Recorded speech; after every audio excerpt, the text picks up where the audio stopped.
Kak udah berapa kali aja bilang nak, kalian berdua tuh tolonglah bagus-bagus, nggak usah lah kelahi-kelahi terus nak. Ha. Tiap hari, tiap pagi orang tidur nggak pernah tenang gara-gara kalian. Ah, kelahi.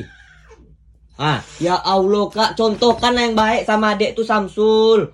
Ah, emang cuma nopet yang baik. Nah, tengok diam-diam itu ini ndak tiap hari kelahi berdua. Kau tahu, tengok anak mamaknya pun satu ndak ada peduli-peduli sama anaknya. Pendidikan anaknya tolonglah diapakan Ya Allah, astagfirullahalazim. Pet, sabar ya nak. Kau apa kau? Ndak kuat kau manjat ke atas tuh kan? Ndak bisa kau naik kan? Karena perut kau tuh besar kali kan? Umur 4 bulan badan dah kayak gajah. Kau kucing atau apa kau? Macam-macam kalian rumah nih. Emang cuman opet yang